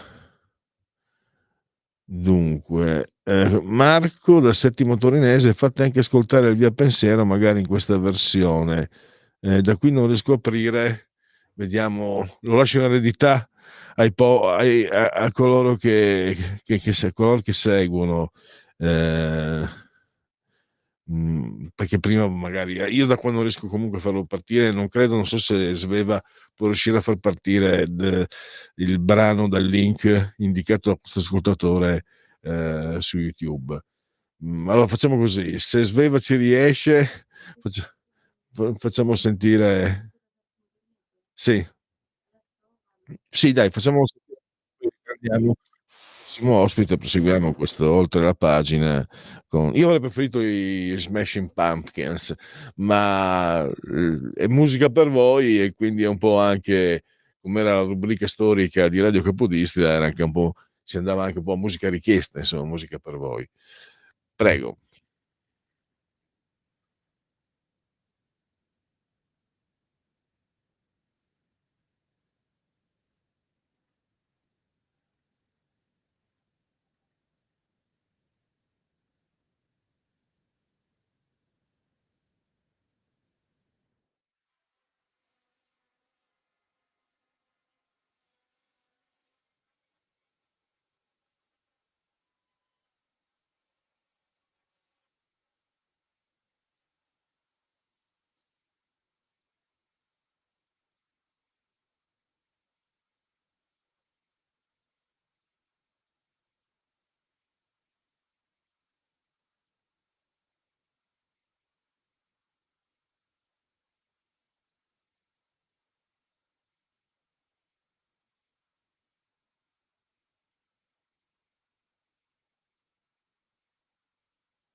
lo amiamo perché ci offre sempre le cose più buone e naturali. Linea Alberto Acerbis. Buongiorno Sammy, buongiorno cari amici di Radio Libertà.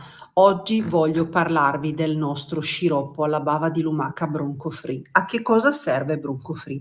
Serve per tutti i processi alterati delle vie respiratorie. Avete presente quando abbiamo quel senso di pesantezza sullo stomaco, quando sentiamo che abbiamo la tosse secca, oppure quando abbiamo quella fastidiosissima tosse grassa che non ci fa dormire la notte e il nostro medico ci prescrive un mucolitico. Ecco, Bronco Free è un mucolitico perché contiene appunto la bava di lumaca, gli enzimi litici che aiutano proprio a fluidificare il catarro, favorirne l'espettorazione e riuscire veramente a uscire molto più facilmente da tutte le problematiche respiratorie che noi abbiamo, soprattutto in questa stagione. Mi rivolgo anche a chi è fumatore e quindi deve convivere tutto l'anno con la tosse. Bronco Free è la soluzione ai vostri problemi. Oggi voglio farvi un'offerta straordinaria. Bronco Free potete provarne anche solo un flacone, 24 euro. In questo caso ci sono le spese di trasporto, ma la grande offerta oggi per voi è questa: 3 flaconi di Bronco Free a 59 euro. E se dite ascolto Radio Libertà, voi non pagate la spesa di trasporto. E se aggiungete dicendo ho sentito la pubblicità che ha fatto Miriam stamattina in radio, avete anche un omaggio da parte mia. È davvero Bronco Free la soluzione a tutte le problematiche respiratorie? Pensiamo anche ai nostri bambini, i nostri nipotini, li accompagniamo a scuola e il giorno dopo tornano, sono già pieni di tosse, pieni di raffreddore. Ecco, in tutte queste situazioni Bronco Free. All'interno trovate un bugiardino per capire bene come si utilizza. Vi ricordo che è senza glutine e senza lattosio. Come fare per prenotarlo? 030 68 40 408, ripeto 030 68 40 408. Vi aspetto, ciao a tutti. Eccoci in diretta con Radio Libertà, oltre la pagina, e ascoltiamo adesso, andiamo a parlare del fronte russo-ucraino. Diciamo, si comincia finalmente a parlare di tregua, di pace, però insomma anche a Mosca come a Napoli canisce fesso e chiaramente Putin vuole scongiurare, non vuole fare in modo che i 30 giorni di tregua siano utili poi per permettere agli ucraini di riorganizzarsi, perché sarebbe davvero un autogol, quindi ci devono essere delle garanzie e Putin si sta muovendo di conseguenza. Allora, intanto fatemi salutare e dare il bentornato ai nostri microfoni a Mirko Molteni, che è saggista di storia militare aeronautica e anche firma di Libero. Bentornato Mirko, grazie per essere qui con noi. Grazie a voi, ciao Pierluigi e buona giornata a tutti gli ascoltatori. Allora, volevo fare un po' il punto con te sul fronte la pace. Abbiamo visto insomma anche lo scontro che c'è stato tra Trump e Zelensky, ma adesso insomma le trattative vengono portate avanti da Putin e da Trump. Volevo con te un po' fare il punto della situazione, come stanno andando le cose su questo fronte. Sì, in sostanza, come abbiamo già rilevato anche nelle scorse settimane, stiamo un po' assistendo alla concretizzazione di un cambio proprio di passo della politica americana, che ormai con la nuova amministrazione di Trump ritiene che non sia più negli interessi degli Stati Uniti la prosecuzione di questa guerra, che probabilmente nell'amministrazione precedente con Biden veniva intesa come un modo anche per indebolire la Russia facendole sperperare uomini e mezzi. Ora Trump, come sappiamo, Trump e il suo staff sono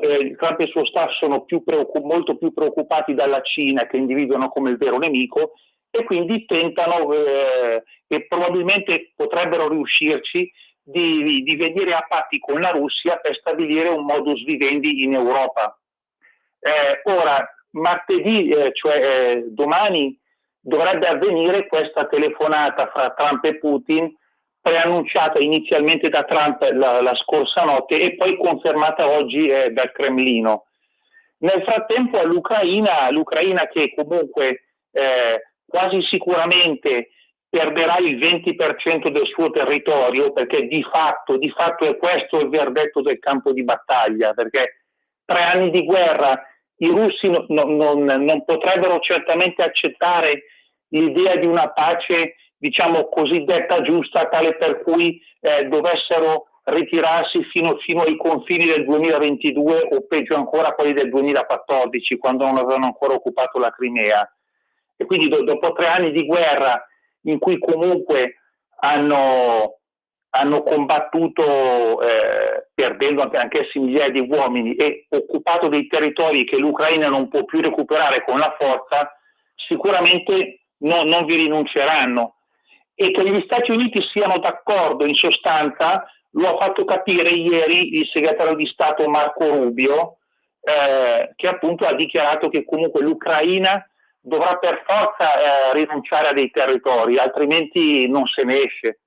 In tutto questo l'Europa spicca così per questo suo, come dire, irrealismo politico. Sempre, diciamo, le classi politiche europee sembrano barricate nella torre d'avorio degli idealismi puri, cercando così una giustizia pura che in realtà non esiste non esiste nella realtà, e con risultati anche grotteschi, perché gli inglesi e i francesi vogliono farsi così promotori di una cosiddetta forza di interposizione, si parla da 10.000 a 30.000 soldati di varie nazioni europee da dislocare in Ucraina, così come cordone sanitario, tra virgolette, contro la Russia. Però anche qui l'Europa si dimostra divisa, perché l'Italia, come sappiamo, col governo Meloni, saggiamente ha già fatto sapere di essere contraria all'invio di soldati italiani in territorio ucraino. Non servirebbe a niente e comunque perderebbe tutto il suo senso nel momento in cui gli Stati Uniti stessi siano d'accordo con una delle condizioni russe per la pace, che è il divieto per l'Ucraina di aderire alla NATO. E tra l'altro, scusami Mirko, riflettevo su un punto. Quelli che sostengono il ReArm, no? È stato anche surrettiziamente votato con artifizi da Ursula von der Leyen, dicono se non procediamo in questa direzione si sfalda l'Europa. Ma io trovo francamente preoccupante che si pensi di formare l'Europa sul riarmo, sulle armi, e che l'Europa non abbia fatto nulla per sedersi al tavolo della pace. Come avrebbe potuto, dove avrebbe potuto, secondo me, forse esagero, ma avrebbe potuto farlo, penso, avrebbe potuto avere un ruolo di primo piano, avrebbe potuto dimostrare di essere Europa lavorando per la pace. Questa è una lettura, mi rendo conto, un po' politica, ma io lo chiedo a un tecnico esperto come te, quanto è realistico questo ReArm? Cosa può, come dicono a Milano, cosa mi sta a significare? Allora, in realtà il piano della von der Leyen per un valore equivalente di 800 miliardi di euro in 4 anni, diciamo, rimane poi comunque condizionato dalle decisioni dei singoli governi nazionali, perché alla fine sono i governi nazionali che decidono in ultima analisi quanto spendere per le proprie forze armate, perché comunque non esistono, e a mio parere non esisteranno mai, delle vere forze armate europee unificate. Questo dell'esercito europeo è un po' una litania, una telenovela che si trascina fin dagli anni 50, e se ne parlava già in parallelo alla NATO ai tempi di De Gaulle, e proprio i francesi allora dissero no. Tra l'altro ci sarebbe anche il discorso poi dell'arsenale nucleare, perché l'Europa, intesa come un'unione di 500 milioni di persone, grosso modo, che è una delle aree più ricche del pianeta, anche avendo un esercito unificato, ma se non si dota di armi nucleari condivise e anche vettori per lanciarle anche su scala intercontinentale, perché altrimenti se l'Europa non avesse i mezzi per lanciarle su, poniamo per esempio ipotetico, America, Cina, Russia, eccetera, si troverebbe ad avere una deterrenza inesistente, quindi ci vuole anche una forza di proiezione intercontinentale. Tutte cose che nell'Europa di oggi, in quanto Unione Europea, ne dispone solo la Francia, che probabilmente, diciamo, al di là delle sparate di Macron, non credo che le forze armate francesi intendano davvero condividere il loro arsenale, peraltro limitato. La Gran Bretagna, che pure ha delle armi nucleari, però come sappiamo è uscita dall'Unione Europea, e anche qui bisognerebbe capire che intenzioni ha la Gran Bretagna, per cui queste prese di posizione dell'Europa mi sembrano più che altro dei paraventi politici nell'attesa di osservare gli eventi, perché la maggior parte dei governi europei si è trovata spiazzata dalla vittoria di Trump, dopo che per 3 anni sono andati dietro come pecoroni, se così si può dire, all'amministrazione Biden. Appunto, per non portare a casa tra l'altro nulla. E torniamo, ti ringrazio anche per questa analisi. Allora, siamo rimasti a questi accordi. Io ho detto anche appunto che la preoccupazione giusta di Putin è di non dare 30 giorni all'Ucraina per riarmarsi. Che tempistica è possibile avere un calendario, una tempistica, quello che è sempre mancato peraltro in questi 3 anni, no? Perché adesso con veramente si è insediato il 20 gennaio alla Casa Bianca Trump, e da questo punto di vista bisogna dire che le cose stanno procedendo a passo spedito, ma grosso modo si può valutare, si può quantificare la possibilità di arrivare appunto a una pace in quanto tempo? Ma sicuramente ci vorranno ancora dei mesi. Allora, i russi, da parte loro, fonti russe come alcuni istituti di analisti vicini al servizio segreto FSB, con delle analisi che poi sono state diffuse anche sui giornali occidentali, ritengono tuttora che comunque la vera fine della guerra probabilmente arriverebbe nel 2026, nel senso che loro, diciamo, in parte ragionano sull'ipotesi del caso peggiore e in parte valutano che comunque l'Ucraina, anche se gli Stati Uniti non forniscono più lo stesso quantitativo di armi di prima, e se in parte comunque l'Europa, diciamo, riesce a sopperire, ma sopperirebbe in maniera molto incompleta, diciamo, il margine di resistenza delle forze armate ucraine potrebbe essere ancora di 1 anno eventualmente, anche se poi anche qui si discute. C'è chi dice che agli ucraini rimarrebbero magari armi e munizioni per 6 mesi, comunque diciamo potrebbe essere grosso modo fra 6 mesi e 1 anno l'orizzonte di previsione, posto che appunto domani nella telefonata fra Trump e Putin non emergano delle novità e appunto lo stato del negoziato tra Stati Uniti e Russia, che è quello che conta veramente, non si riveli molto più avanzato di quanto in questo momento appaia. Ecco, Mirko, anch'io insisto sempre su questo. Allora, ci hanno raccontato che la Russia sarebbe durata se non un paio di mesi perché non aveva il PIL 1/3 dell'Italia, insomma, non mi ricordo i numeri precisi, ma non poteva. E invece sono 3 anni che succede, che andiamo avanti. Adesso ci dicono che la Russia è una minaccia per l'Europa, quando comunque in 3 anni la Russia non si è impadronita dell'Ucraina, della relativamente piccola Ucraina. Quindi tutto questo pericolo, cioè, come si fa ad arrivare dall'indicare la Russia come un paese sull'orlo del fallimento e poi no, la Russia è una minaccia, dobbiamo riarmarci? Come stanno le cose? È chiaro che è da queste contraddizioni che salta fuori la malafede di una parte della classe politica e del sistema dei mass media, anche perché e questo era un problema che si poneva già ai tempi della guerra fredda. Un'invasione russa, oppure ai tempi dell'Unione Sovietica dell'Europa occidentale, immaginiamo quali problemi avrebbe posto a Mosca, cioè un esercito russo che da Oriente si mette a occupare, ipotesi, Germania, Italia, Francia, che solo questi tre paesi come popolazione superano la popolazione della Russia. Cioè, controllare, non so, 200-300 milioni di europei sotto occupazione sarebbe un incubo per le forze armate russe, cioè non ha assolutamente senso.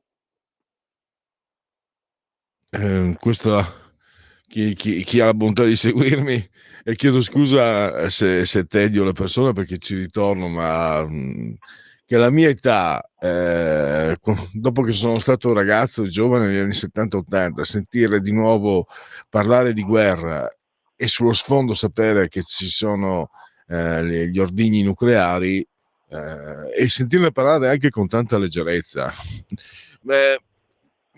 La mia preoccupazione è esagerata. Allora, posto che gli allarmismi non sono mai una scelta intelligente, non voglio cercare di essere intelligente, magari anche se non lo sono, ma la mia paura, ecco, la paura ce l'ho, e sono anche sorpreso perché io mi ricordo, ero ragazzo, c'era The Day After, il film che ebbe grande successo, c'erano le manifestazioni di pace che portarono al disarmo nucleare nei fine anni 70, primi anni 80, e non erano solamente appannaggio della sinistra l'idea della pace, perché avevamo tutti paura, a destra e a sinistra avevamo paura che si scatenasse la fine del mondo. Adesso qui sento Ursula von der Leyen tranquillamente, la numero 1 europea, parlare tranquillamente di riarmo, di guerra, come fosse andare a fare un picnic.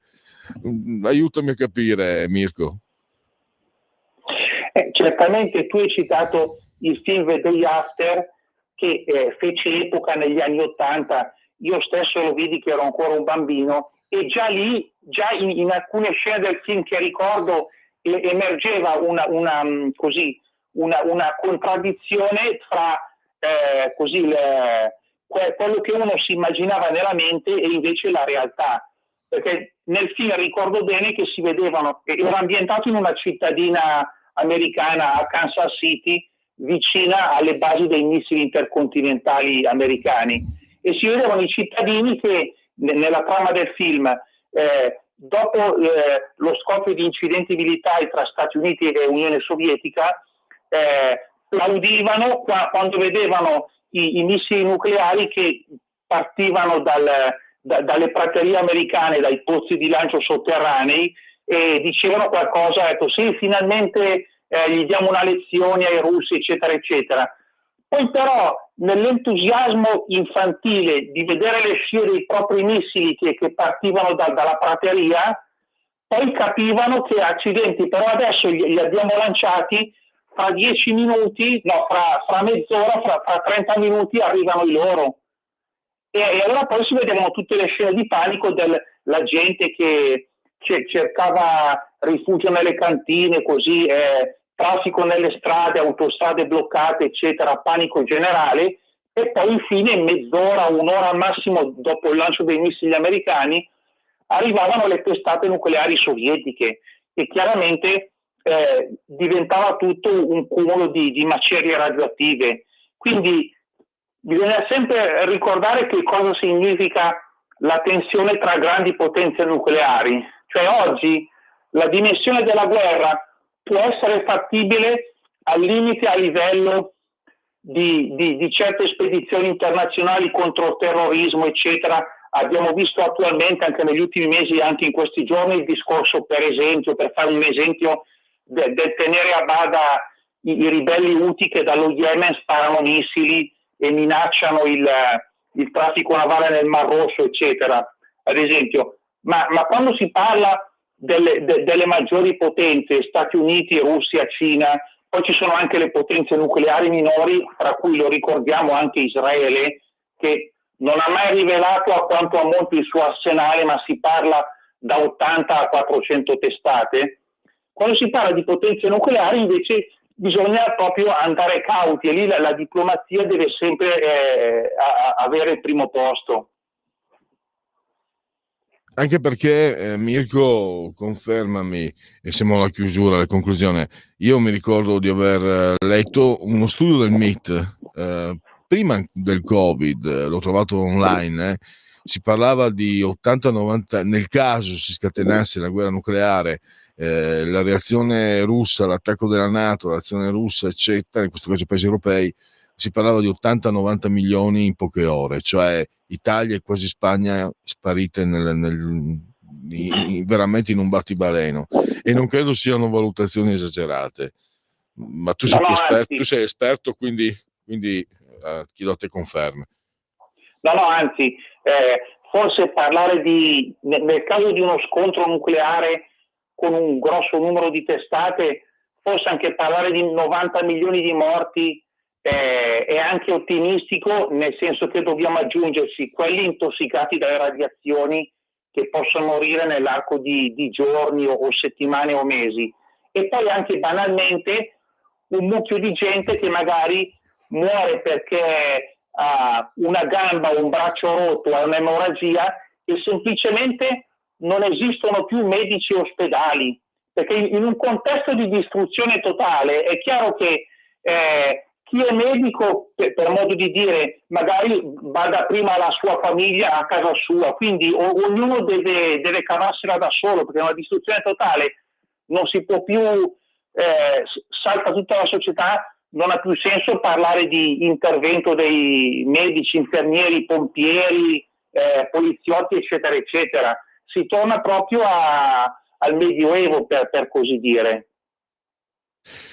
Ecco, e questo speriamo che chi deve prendere le decisioni lo tenga presente. Io intanto ringrazio ancora Mirko Molteni, lo leggiamo sempre su Libero. Grazie Mirko e risentirci presto. Grazie a voi. Ecco, andiamo alla conclusione, vediamo se ci sono. No, non ci sono, non vedo. Perfetto, allora non vedo aggiornamenti, non vedo messaggi, quindi possiamo concludere. Ringrazio Sveva magnificamente sulla tolla di comando e regia tecnica, e ringrazio tutti voi per aver scelto anche oggi Radio Libertà.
Avete ascoltato